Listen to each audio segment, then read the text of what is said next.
Hey, welcome back to the channel. I'm Tasha. This is Tasha Pivots, where we talk about all things mamahood and homeschool and how I'm pivoting through this journey. And today, after much requests and comments, I am sharing how I do assessment, evaluation, and testing with my girls, and what is the outcome and how do we do this. If you'd like to hear more, let's get started. Hey you, if you're new here and this is the first time you've hit that play button, thank you so much for joining us today. If you've been with me for some time, I'm sending you warm hugs through the screen. Thank you for joining. And so like I said in the introduction, you guys hit my comments up with the testing. So I am here to share how I do that. And first I want to say, our family, I have two girls if you're new, I have a second grader, and I have a 3-year-old toddler that I do more of a Montessori style of learning with. And my oldest, I do a little of eclectic homeschool. So there's a little bit of everything. And with that, I am under the privilege of living in Texas, where we do not have state requirements for my child to take any type of state testing to see where they're at. This is all ultimately up to me and my household, as we have chosen to homeschool due to our state seeing homeschool as private school. So please, if you're new to the homeschooling journey or you're even thinking about it, please check in with your state, find out what it is that is required of you to be able to do that in those ways to move forward. Okay, that's that. Next thing, I want to say for our family, first point of all things, and something I decided from the minute I decided to homeschool, was that I was not going to have my child be put on a spectrum of an A through F or a 0 to 100% spectrum. I think that is debilitating to a child. If you choose to do that, hey, no judgment. But for me in my house, I just feel that can make my child feel that her education, their knowledge, their understanding of things can only be seen based on a letter or a number.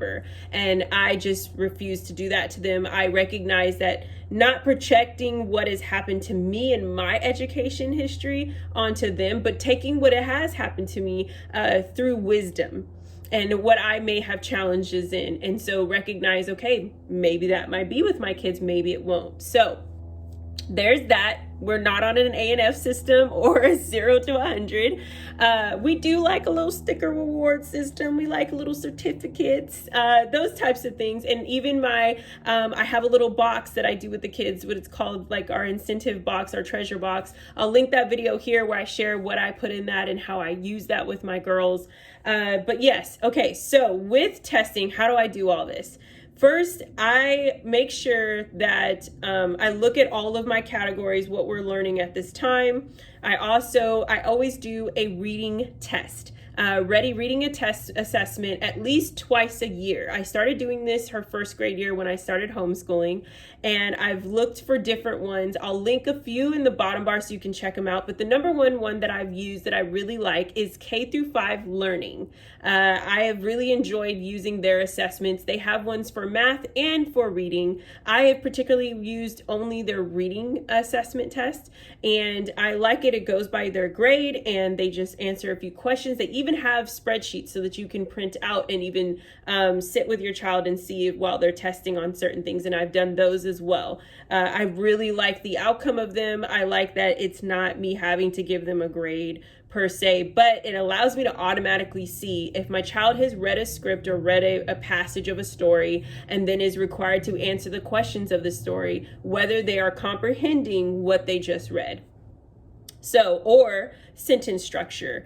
If something they've read, does it actually make sense the way it's written? Is this correctly written? Can this be changed? Why is it changed? Those types of things. So I've really enjoyed that. I will again put those in the bottom bar. The next thing that I do is I started doing this the first grade year as well. I love doing spelling tests with my girls. I think that it allows them to fill up their vocabulary and their vernacular and just know that as much as they love reading, they can also love the words itself and knowing how to spell them, knowing what they mean. And so we have vocabulary words every week.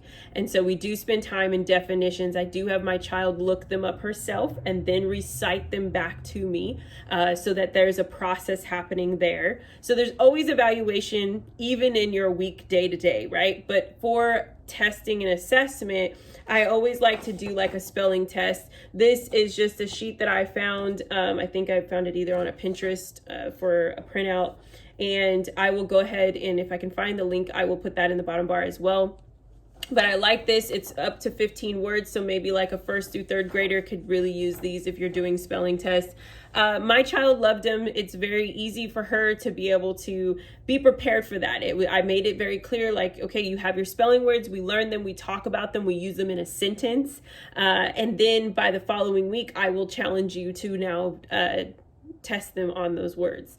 And so I've done that with my child. And in the beginning, before we joined a year of learning, doing a year in 100 Acre Woods and a year in Tales, I actually started with just looking up the sight words for her reading level and grade level.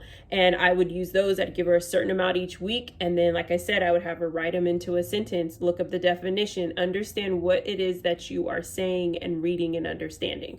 So there's that. I also like the idea of using the assessments that come with curriculum.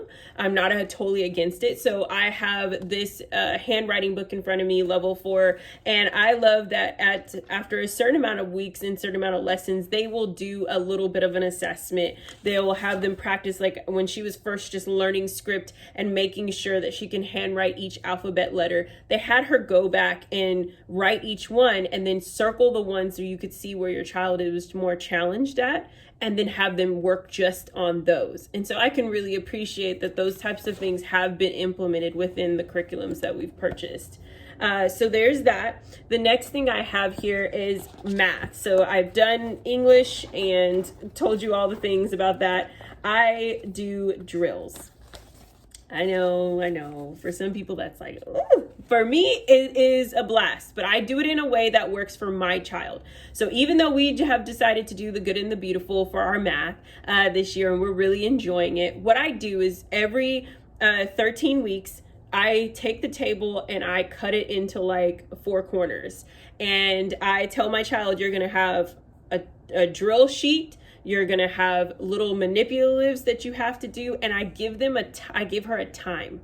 So I will set the timer, whether it is 5 minutes, 10 minutes, whatever the case may be. I have these printed out. These are actually from last year, but these are like just double-digit math worksheets that I have just Googled and printed off. And what I'll do is, it's depending on what we're working on. So like when she was in 1st grade and it was just single-digit math, there is that. But then I went up to double-digit. So there will be a section of like that page is right there. Then the next section is going to have whether we're learning about perpendicular, intersecting, and parallel lines.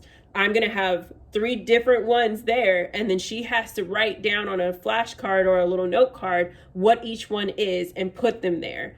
Then we got to go over to another station, and now we're going to be talking about certain types of shapes. How many corners and how many sides does it have?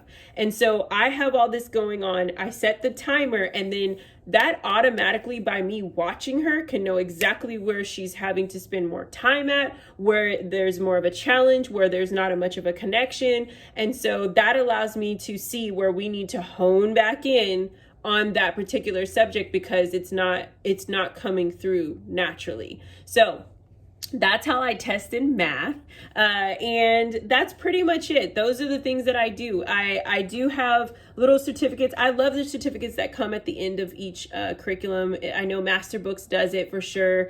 I think The Good and the Beautiful also does it. Yeah, there's one where it says congratulations. And we do like a whole ceremony with those. When they finish something, I love to support, love to congratulate them. But I do always want my child to know that we are not perfect, that we are progressing. And so that even if you find yourself struggling in an area, it doesn't mean that it's a finite, that you'll never get it. It just means it's something we've got to work on far more.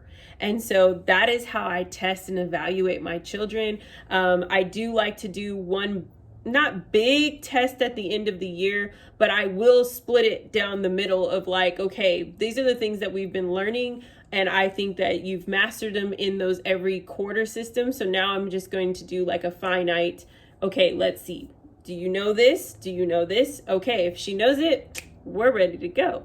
And so that is what I do for my child. What do you do, and what methods have worked for you? What are the methods that you've maybe thought about doing but not sure about? Put put those all in the comments below. I'd love to interact and communicate with you about those. Thank you so much for your time. If you like this video, please give it a warm thumbs up.